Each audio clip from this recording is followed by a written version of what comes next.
Silipin naman natin ang sitwasyon sa Ninoy Aquino International Airport. May ulat on the spot si Ivan Mayrina. Ivan? Yes, Rafi, bago yung sitwasyon dito mismo sa airport, yung nabanggit mong balita kanina tungkol sa pagbubukas ng NAIA Expressway, no? Malaki ang naitulong niyan doon sa mga kababayan natin na papunta dito sa airport dahil as much as 40% nga daw na mas mabilis ang kanilang travel time. In fact, papunta natin dito galing dyan sa GMA Network sa Quezon City, hindi tayo inabot ng isang oras papunta dito. At malaking bagay nga yan, malaking tulong para mapabilis ang pagpunta at pag-alis ng ating mga kababayan dito sa airport. Sitwasyon naman, Rafi, dito sa NAIA Terminal 3, tulad ng nakikita po ninyo, normal. Normal meaning maraming tao pero hindi naman natin masasabing talagang overcrowded dahil namamanage naman daw at napaghandaan nitong pamunuan ng NAIA at gayon din na mga airline companies ang inaasahang influx ng ating mga pasahero para sa holiday season na ito. Kaugnay pa rin, Rafi, ng sitwasyon at iba pang mga airport-related issues, kasama natin ngayong tanghali, NAIA General Manager Ed Monreal. GM Monreal, magandang umaga. Happy New Year po sa inyo. Happy New Year. Ivan po. Unang-una, ito hong pagbubukas ng NAIA Expressway, how has this helped traffic dito po sa in and out of the airport? Malaking tulong ho. Umpisa ho yan ang nagbukas ng ating about December before Christmas. Malaking tulong ho ang ating, in fact, ang pagbabiyahe ho natin dito magmula ho sa Terminal 1, pagbabaho nyo sa may area ng Resorts World.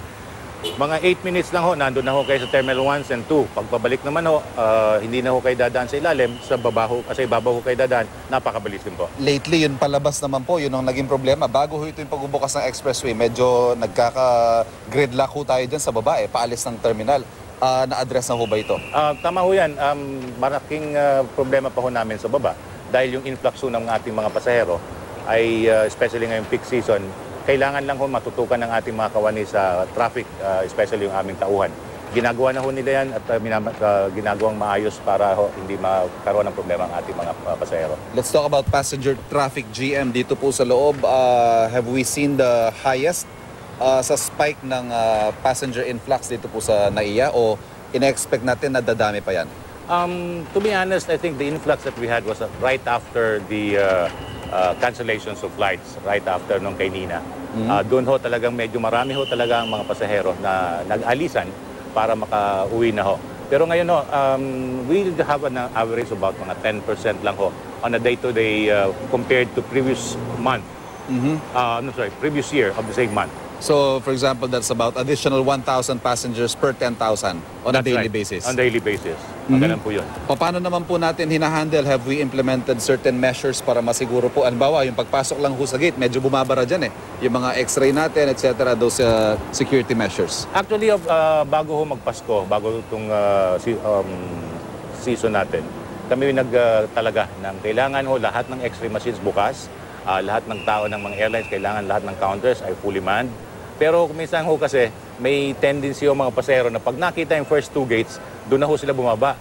Unknowingly, na doon sa ibang gates, bukas ho at walang pila. Kaya ginagawa ho namin, nagmamarshal po kami paminsan-minsan, masabi sa mga pasahero, meron pa ho ibang gates na bukas na pwede nang paggamitin.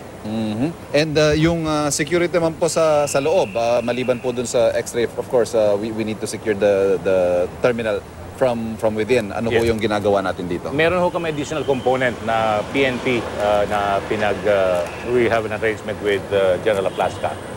They have an augmentation of about 125 PNP personnel, yung mga new recruits, at hinati-hati namin yan sa 4 na paliparan. Yan is on top of what we have right now. So, mas malaking tulong ho at nasisecure natin maigi ang ating paliparan. Okay. Rafi, si GM Monreal, may override naman siya. Pwede niyang marinig ang katanungan mo kung meron. Siguro, Ivan, isa lang yung itatanong ko, yung technical aspect ng airport operation. GM, maayos naman po yung technical side ng airport operation dahil kung minsan ito'y nagiging aberya, hindi ho ba nasisira yung mga gamit. Pero ngayon ho ba maayos naman at gumagana lahat? GM. Awa po ng Diyos na napaghandaan po namin lahat yan at in fact ang dating problema ho natin ng ILS ay fully operational ho yung runway 06. So wala ho tayong pangamba na magkakaroon ng aberya dahil sa panahon kasi ho ang tolerance ho ngayon ay mas mababa na pwede ho na lang makita ang runway at makakapag landing po sila. Well, that's good news at maraming salamat po sa iyo. GM at Ivan Mayrina, maraming salamat sa iyong ulat.